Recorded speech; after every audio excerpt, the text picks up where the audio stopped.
Welcome to the program. There is the People's Bench, where we bring it the way it is without mincing words and without sugarcoating. As usual, I am your host, Fred Ogweno. We are coming to you tonight from Marsh Park Hotel along Ngong Road here in Nairobi. Allow me to remind you to kindly subscribe on our YouTube channel so that anytime we post this kind of videos, you will be able to find or get a notification for you to enjoy and watch.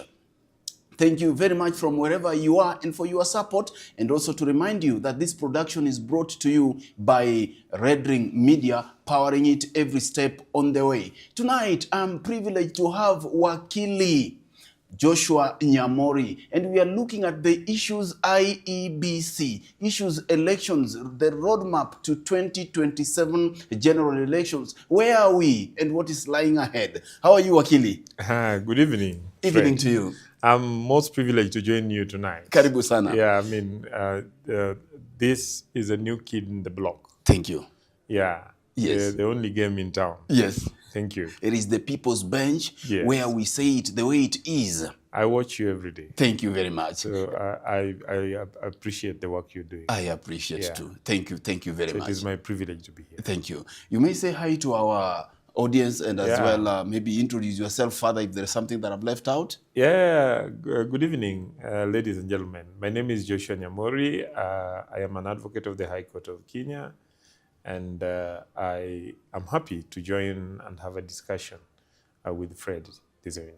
Thank you. Yeah. Thank you very much. And special appreciations to our viewers from USA and as well as from United Kingdoms and across the East Africa region. We really appreciate you for your support and always finding time to watch the People's Bench. This is our country and we have to make it work. Wakili. Yes, Fred. IEBC has been reconstituted, and we are expecting them to start working. What is your take as far as where we are is concerned? I'm thinking at the moment we should celebrate, because just a few weeks ago, the future looked very bleak. The future looked bleak because, we have been struggling with setting up the IEBC commission over the last several last several months. And, it started with the Cherera 4 getting out of office, the remaining commissioners, getting out, and we remained with no commission. And so for the last 2.5 years, we've had several by-elections that should have taken place that have not taken place because we did not have an IEBC. I mean, you remember the discussions that were going on during the impeachment of Rigathi Gachagua. The question was that what if the office of the presidency also becomes vacant? What would happen?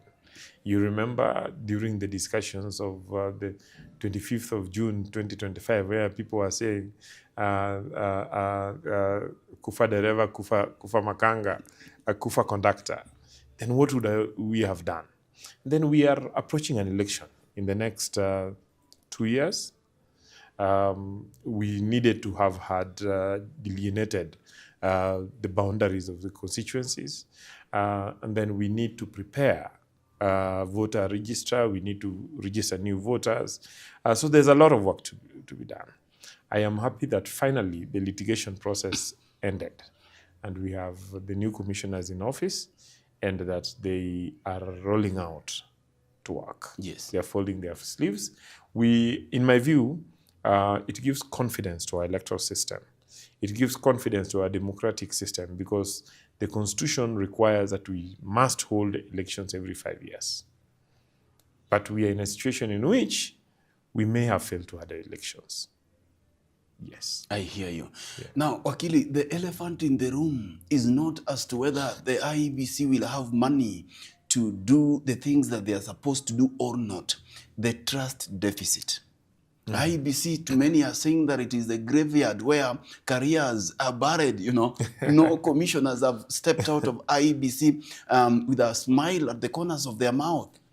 Yeah, Fred, some of us have felt at times that IEBC is a career-ending assignment. It is an assignment that you go to, not hoping to take any other assignment thereafter. If you finish it well, then you retire. And that is not because of mistakes of commissioners. Neither is it failure of IEBC. But the fact that we are a fractious society. We are a fractious society so that for almost every issue, Kenyans have to disagree. And the country is divided down almost in the middle. And so for every election process, we are almost always certain that there is a significant part of the nation that will feel that the election did not go well. So it is normal that IEBC may be having a trust deficit. It is a huge mandate on the current commission to try and build that trust. And as they do it, my view is that it behoves Kenyans, especially those who are in leadership. And when I talk about leadership, I'm not talking about politicians alone. I'm talking about professional leaders who are of professional associations, religious leaders, youth leaders, and so on and so forth, that we need to converge and give support and send a strong message to Kenyans that we have a commission set in accordance with the law, and that we need to give them confidence so that they can run this election and succeed. Because if we do not do that, and we go into an election with a commission that is not trusted by any part of Kenya, then we are almost certain that we'll have difficult election time. I hear you. Yes. Tell me about the politicization of IEBC. The other day, we saw the impeached deputy president warning giving some warning that if President Ruto dares stealing election, there would be consequences, that 2027 would be like a birthday party. Just the other day, we saw Wajir Women Rep saying that they will steal elections for the president. Where does this put IEBC? Now, unfortunately, politicians have been our weakest link in the chain because they a number of times talk carelessly. And I think the statement that came from the impeached former deputy president was very unfortunate. Very unfortunate, especially for somebody who was, climbed the ladder to the point of becoming a deputy president and now becoming a leader of a political party. And that is because 2007 is something you should not remind Kenyans about. Some of us were in Kisumu and very active in trying to, support those who were injured, to collect bodies from the streets. We counting dead bodies in the mortuaries, trying to console the dead. I mean, we met victims of post-election violence who returned to Kisumu, with family members, dead. There was a lady who came back to Kisumu with only the head of the husband. She couldn't trace the body. You remember the Ndege issue, who lost his family. The people who were burnt in a classroom in Naivasha and so on. So it is the bullet-ridden bodies in the streets of Kisumu, Homa Bay, and Nairobi and other places. So it is not something that it is something, reminding us about 2007. It's like reminding the Jews about the Nazi system, about what they faced between 1939 and 1945. So we need to send a strong message to politicians that they should not take us back there. Kenya moved on. We established systems. IEBC is one of the systems we established so as to strengthen the electoral process. And so it is important that politicians do not tie it down for their selfish gain. There was really no reason such a statement was being made, especially because of the fact that, what we now have as the IEBC was established through, a consultative process. You remember the NADCO process.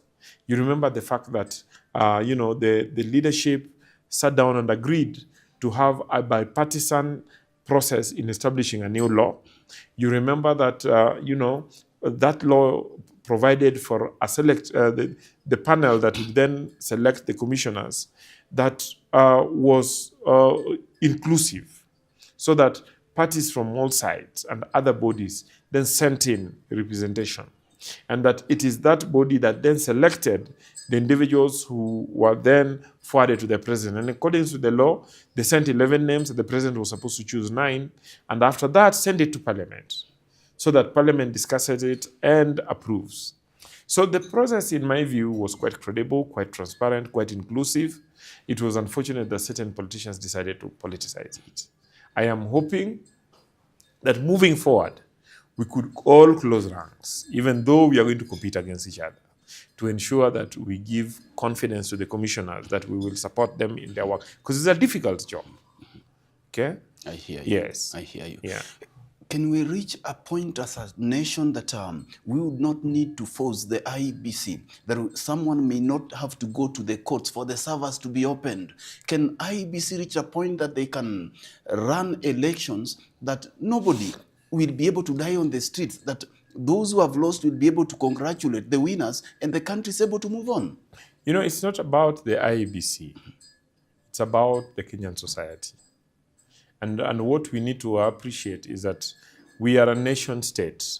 We are not a nation in the strict definition of a nation, because we are different, groups that found out themselves in a colonial boundary.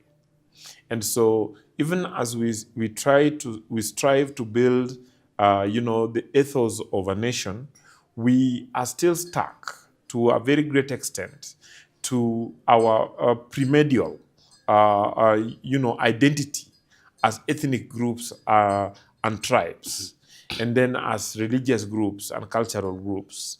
And then now this finds presence in terms of regions and so on and so forth. We are also a society in which there is inequality all through, and that our history has been a history in which we do not trust ourselves. Okay, yeah. So competition for office is cutthroat. Okay, and we have a system in which the winner takes it all.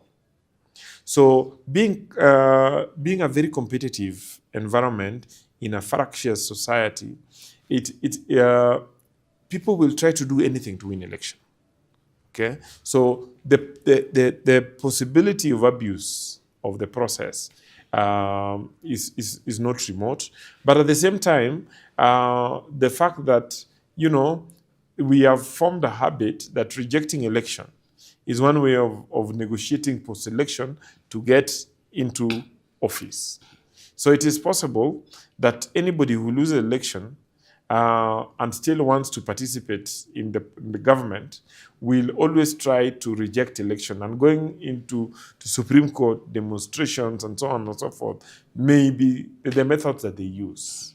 But I'm hoping that if we are to do the processes of the IEBC processes running from now to election and post-election period in a very transparent, very inclusive, and very accountable manner, because those are the things that those are the factors that the Constitution wants to be taken into consideration when conducting an election, then we will build confidence in many Kenyans, so that whoever comes to dispute the process would be proven wrong. For instance, I mean, the process of choosing these commissioners have been politicized by certain groups.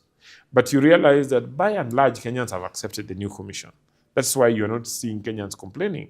And that is because I think the process was inclusive, and the process was transparent, and the process was accountable. You could explain that each and every step followed the law. But so that is what we need to do. Remember, we also had the opposition saying that they were not being involved at some stage. You remember Mheshimiwa Kalonzo Musyoka saying that they could form a people's IEBC, even though now they're not speaking loudly. What must IEBC do to work together with the Kenyans, even as we are heading to 2027? Remember, we are having by-elections coming. We are having issues to do with the boundary delimitation. We are having cleaning of the voter register. We are having issues to do with mass voter registration And we're having Gen Zs who are willing to take to the ballot. You know, it's unfortunate that those statements come from Kalonzo Musyoka. One, because he's a leader of a political party, and two, he has been vice president, and three, he's a lawyer of many years of standing, and is actually designated as a senior counsel. It is unfortunate because he understands the law. It's unfortunate because he co-chaired NADCO, and so therefore wrote the NADCO report. It is unfortunate because he had his representative, personally chosen representative, that is in terms of, I think she was called Muli, in the committee Yes, that Koki selected, Muli. Koki Muli, that selected the commissioners. And that the dispute that was in court initially before that was a dispute between him and his coalition members. So that even as he was accusing the president of delaying the process, it was the court case that he had with his own coalition partners that was delaying the process. And so he understood the process as it should have been. And so when I saw him talking about a people's IEBC, I laughed and asked myself, why is Kalonzo taking people, round and round? Well, does he know that this is what the law provides? Now, you asked, what needs to be done to avoid such situations? You can never definitely, stitch politicians' mouths. They will continue talking. I think it is upon the commission, but also upon the people who support the commission to work. And this includes the civil society, it includes, the international community, it includes the media, to ensure that the processes that the commission will be engaged in, one, follows the law. Two, ensure that those processes are transparent, so that everybody knows exactly what the commissioner is doing. Ensure that those processes are accountable, that for every action on every decision, they can account to the people of Kenya. If we do all this, then with time we will continue building the confidence of Kenyans. Okay, but if they work in an opaque manner, if they work in ways that sometimes do not respect the law, if they work and they don't behave and conduct themselves as if they are accountable, if they operate with impunity, then definitely we will lose trust. And when we lose trust in an electoral body, especially when we are facing a competitive election, the possibility of the society collapsing is high. But I don't think we are at that stage. Yes. Yeah. We remember the leadership of the late IEBC chair, Wafula Chebukati. Mm-hmm. It was marred with a lot of wrangles, both in and out and inside the IEBC. Remember the differences between him and the secretariat, between him and part of the commissioners. What must the incoming chair, Erastus Ethekon, do to ensure that is able to work with IEBC, hold it together as a unit, that Kenyan can look at IEBC and they see that this commission is truly independent? Because we know that the political class would also try to remove that independence from them. No, I think the new chairman, needs to bond with his team.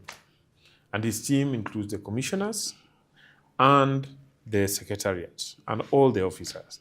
They need to create time, however pressed they are, to know each other, to bond, to build trust amongst each other. That's one. Two is that they need to go through the rules and ensure that everybody understands the rules, and that in the bonding process they build, a common understanding. When you look at this glass, what you see is different from what I see. Okay? So that they build common understanding on every provision of the law and every provision of the rules, and then stick to the rules. For resolving any dispute, let them ask themselves, what do the rules say? If they stick to that, I am sure that they will be able to resolve. And indefinitely there will be moments of disagreements. Yeah. It is said that if in a group there is only one opinion, then it means that either the rest are not thinking or somebody is a dictator.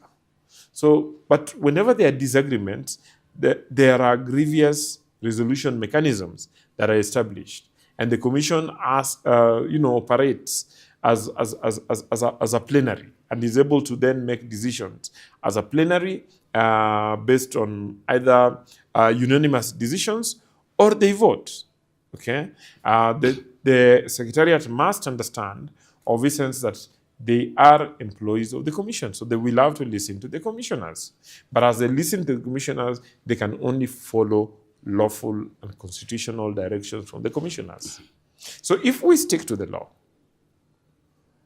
if we allow ourselves to be accountable, and that the commissioners are able to, hold each other to account, they're able to continuously consult, but they are able to work with stakeholders, okay, and try to build a multi-sectoral group that represent the various stakeholder groupings, brings the religious leaders, the civil society, the political parties, and so on and so forth, the professional associations, in a forum where they report to, and allow those people to then discourse and give them feedback. Then they will be building confidence not only within the commission but throughout the country. Okay? Yes. And the entire nation will work with them. Yes. It's a difficult process, but it is the process that is required if we are to have a free and fair, transparent, accountable, and election, and an election that majority, if not all, will accept. Yes. Yes. I hear you. I can't let you go, Akili, without touching a little bit on politics. The other day, the president came out and he was saying that a section of, or a group of Kenyans from a particular region want to eject him from the office. That he was saying that how comes Kibaki was given 10 years, he finished. Uhuru, the same. Moi did more than 24 years, same to Kenyatta. Why me, Wakili, from where you sit? Some people believe that they can easily walk to State House and frog-march the president.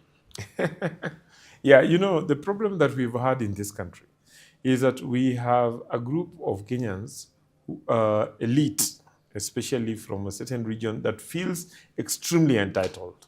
And allow me to mention that they are an elite from the Mount Kenya region.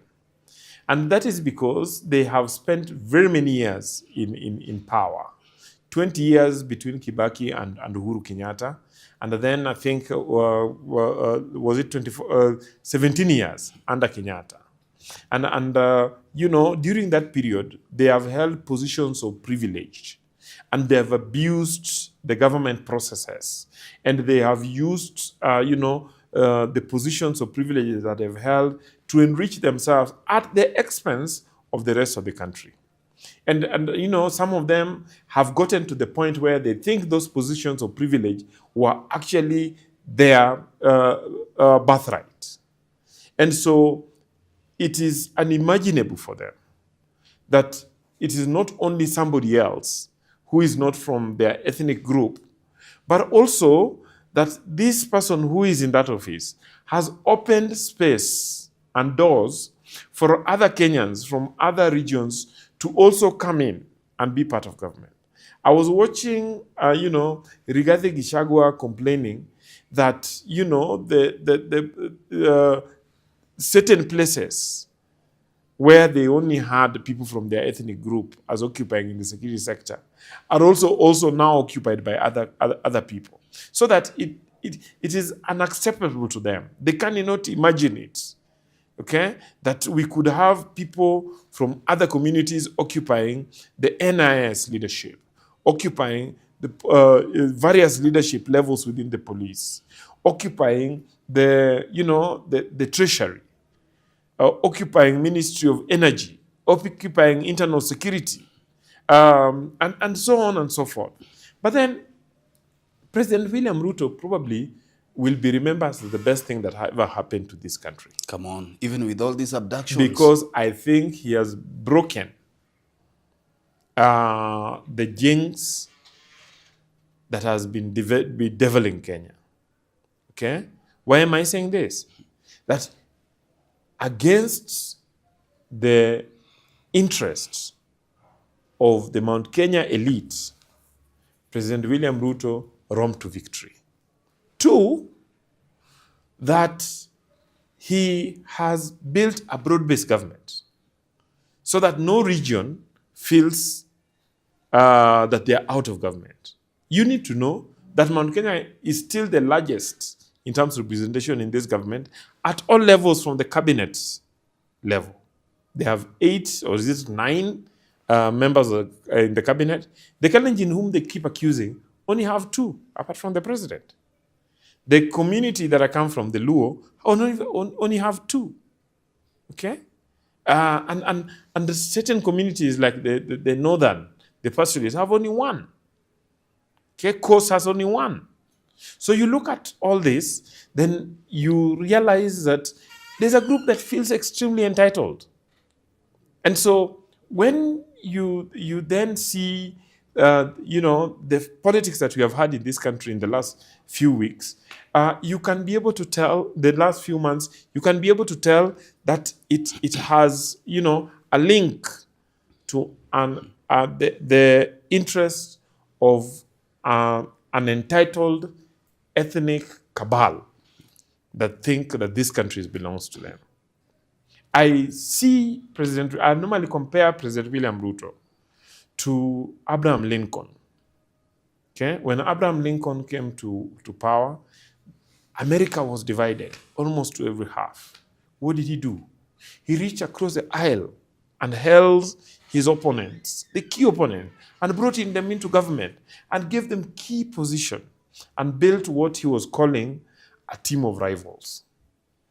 It was not lost on me that when President William Ruto was appointing the broad-based cabinet, he actually declared that he was building an alliance of rivals and that house had space for everybody. Okay? I get you, actually. Yeah. But some people are saying that he's also killing young people on the street. His government, not him. There is abducting young people. The other day I was talking to the former Attorney General, J.B. Muturi, was saying that the president is irredeemably corrupt. They do not believe in the things that you are saying. Muturi should be the last person to talk about governance. Muturi, JB, should be the last person to talk about corruption. Muturi should be the last person to talk about security matters. It might help for Kenyans to know that JB Muturi was not only a close compatriot, but a personal friend to the former president Uhuru Kenyatta. That Muturi was also the Speaker of the National Assembly, a house that should have held Uhuru Kenyatta to account, okay? That had the duty to oversight government. But some of the biggest corruptions that we've witnessed in this country, we witnessed during Uhuru Kenyatta's time, okay? It is during that time that we had the Yala River dumping of bodies, that we had bodies being dumped in River Tana, that we have bodies being dumped in various parks. I am not saying that there has not been problems, involving human rights in this country. And I speak as a human rights student. Okay, even now I'm in class studying human rights law. But what I'm trying to say is that it cannot be that it is normal and they don't speak. In fact, they encourage it when they or the people that they support are in government. But, when somebody else is in government, then they want to make it look as if what William Ruto has done or what has happened in William Ruto's government is something that has never happened in this government. I know that we have had deaths. Unfortunately, we should never have deaths during protests. But then what I tell people is this, that we must teach our people, for us to avoid deaths during protests, we must teach our young people on what Article 37 requires. Article 37 does not mandate riots. It does not mandate attack on police stations. It does not mandate looting and destruction of private property. Okay? It mandates peaceable and unarmed processions, assembly, delivery of petitions, picketing, and so on and so forth. And I want you to mark the word peaceable. The Constitution, people say peaceful. The Constitution does not talk about peaceful. The Constitution talks about peaceable. Peaceable basically means that the conduct, the words, and of the entire preparation for a demonstration or assembly should be such that the organizers and the participants build confidence in the rest of the society that there will be no conflict, there will be no violence, and there will be no destruction, there will be no inconvenience to others. Because Article 37 is not the most important. The most important article that gives us rights as citizens is Article 1. And Article 1.1 says that, the sovereign power is bestowed on Kenyans, but it can only be exercised in accordance with the law. Okay? Now, what am I saying? In accordance with the law means that even Kenyans, as individuals and as groups, can only come together to exercise their rights in accordance with the law. I hear you. Anytime you go against the law, then you lose protection of the Constitution. The other thing is that courts have interpreted that you cannot read a single article in the Constitution alone without reading the rest of the articles. That a Constitution must be, interpreted holistically.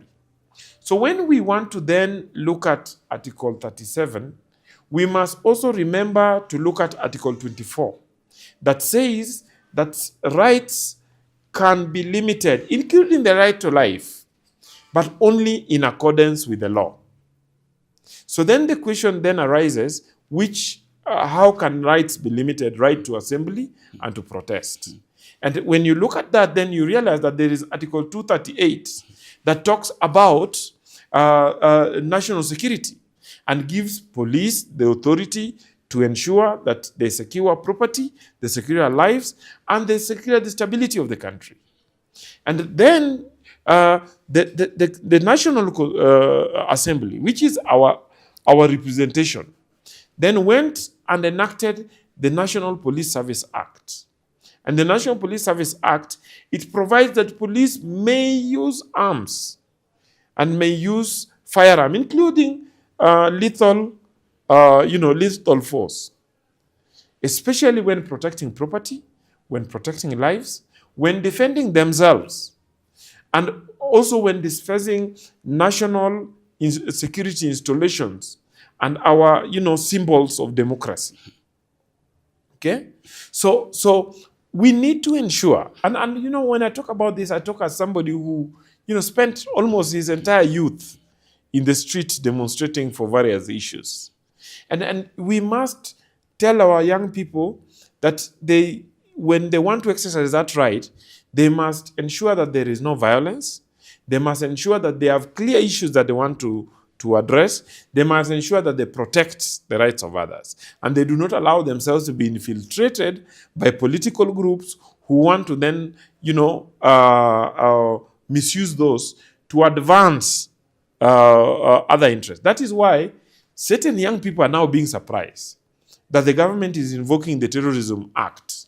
But the Terrorism Act is a valid act because it says that if you use violence, if you invade police stations, if you create fear, and you do all this for the purpose of advancing religious or political ideology, then you are guilty of terrorism because you are causing terror. But a number of times Kenyans don't go to work on the days of Mandamano, not because they didn't want to go to work, but because they are terrorized. A number of times, if Mandamano finds you at a place, you can't leave that place. You have to stay there until night because you are terrorized. Okay?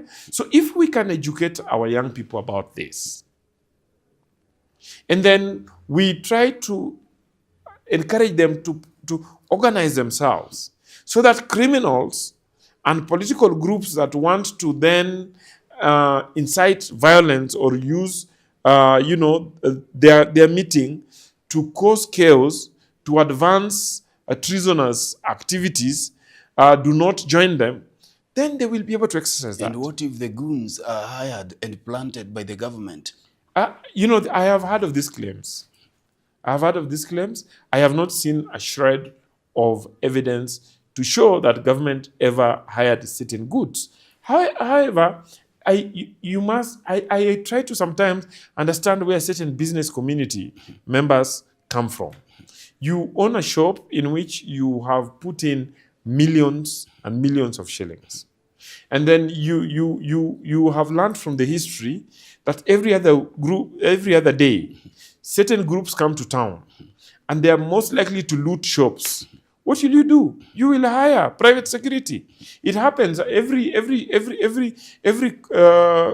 have private security companies and so on and so forth, who may not be enough. So we put Kenyans, and we have only 110,000 policemen. We are a population of 50 million. These 110,000 policemen have to take care of our border, have to take care of our installations, have to take care of our roads.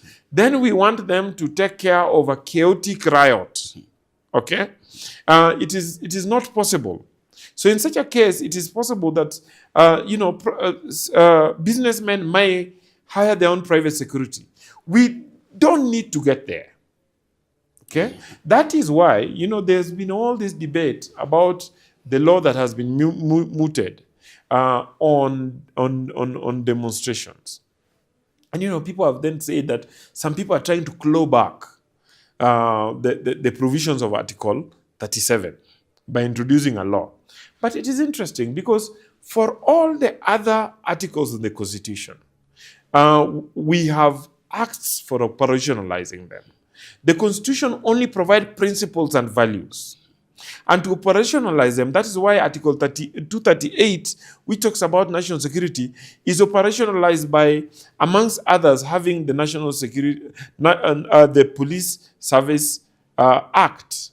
That is why Article 73 of National Leadership in Integrity is then operationalized by enacting a law on leadership and integrity. Okay? So Article 37 also requires a law that gives details on how you will exercise that right and ensures that not only advances that right, but also provides procedures. Because it cannot be that Article 7 is taking us back to the state of nature, where strength is right. Because if we get back to that nature, you remember the philosophers who talked about the state of nature actually said that in the state of nature, life was short, cruel, and brutish. Because people lived like animals in the wild park. Okay? So we don't want to get back there. So we must have certain rules. And it is not only Kenya that is developing those rules. South Africa has what they call Public Gathering Act, which is an expansion of their Section 17 of the South African Constitution, which is a near mirror of our Article 37. India has the same. If you go to the US, the US judiciary has held that while these Americans have a right to protest, that right cannot override the right to national security and the right of others. But I hear you, Akile. Yeah. Remember, in those countries that you are talking about, systems are working. I know my director is reminding me that our time is up. But again, systems are working. I've heard you mention several articles in the constitutions, but I've not heard you talk about the articles that give the president powers to direct police to shoot demonstrators in their hands. I have not heard you mention article that empowers police to walk side by side with goons who are terrorizing people on the streets in the name of providing the security. Why do these goons only operate in motorbikes and near certain roundabouts? Now, one, what the president spoke about is in law. Okay? Does he have powers to direct the police, the national police service? I am speaking about it now. Yes. Okay? I am speaking about it as a Kenyan and saying that the National Police Service have authority and mandate within from Article 238 and from the Police Service Act and other laws, including the Terrorism Act and so on and so forth, that allows them to use arms when defending property, life of others and themselves, or defending, security, installations, including police stations, and that the only requirement is that the use of of arms and force must be reasonable and justified. Okay, so that the inquiry, which will happen after the fact, will be that was it necessary, was it reasonable, was it justified? Okay? And my view is that the policeman who then misuses, like the guy who shot Karaoke on the face, that was misuse of arms. And that one is going in for murder, has been charged in court. Okay? But you see, the president is the head of state. We had reached a point where policemen were being attacked in the streets by people who think that they have a right to attack the police and the police should never use arms to protect themselves. You remember this lady policeman who was saved, and I thank that young man. I hope you bring him to this bench one day. Yes. This young man who went and covered the woman policeman who was being beaten by goons. If that lady had a gun, should she have avoided to use it simply because Kenyans should never be attacked? Police should never kill Kenyans? If our colleague had a gun, should our colleague have hesitated? Definitely there are certain instances where police misuse arms, and when such happen, IPOA is empowered by law and given resources from our taxes to investigate and ensure that those are punished. But also there are certain circumstances where innocent people find themselves in the crossfire. You have seen, for instance, people who have died, children who have died within their houses because there was a shootout. Okay? And the shootout, the bullet goes on a straight line. And once it goes out, it will most likely land somewhere. If it does not land on the aimed, goon, or who is looting and destroying, it will probably land in somebody's wall or inside somebody's house. Thank you. Yes. Thank you so much, Wakile. In 30 seconds, you are parting short looking at this camera. I want you to speak to the Kenyans. We are having IEBC coming in place. Speak to the commissioners in 30 seconds. And also Kenyans, what should we do as a country so that we are able to move this country forward? Yeah, for me, I would want to encourage the chairman, Ethicon, and his colleagues in the commission, that they have the support of Kenyans. They should move with confidence, but they should follow the law, follow the rules. They should work with other stakeholders and their secretariat, and they should quickly roll out the plan to ensure that we prepare for elections, that the Kenyans who have not been registered get registered, and that we prepare and hold a free, fair, and accountable election 2027. I am telling them not to be distracted by the propaganda and the noise that may not be helpful. They should focus on the issues and ensure that they deliver their job. For the Kenyans, I would want to remind Kenyans that we only have one country. It is upon us to work together to ensure that this country works for us. If we tear it apart, we will have no country to defend. Finally, that I would want to, assure our security agencies that they have support of a huge percentage of Kenyans. They should go about their duties so long as they do their work in accordance with the law. Thank you. Thank you. Thank you very much. And thank you very much for watching. It has been the People's Bench coming to you from Marsh Park Hotel here along Ngong Road in Nairobi. Very, very candid and insightful conversation with Wakili Joshua Nyamori, who says it the way it is without mincing words. If it is black, he says it is black. Thank you so much, Wakili, and I hope that we will get more time so that we talk about Mr. our Bueno. country. I am most privileged to have come. I will be happy to join you again. Thank you so much. Thank you. I appreciate it. And with that, we come to the end. Bye-bye and God bless you. Until next time.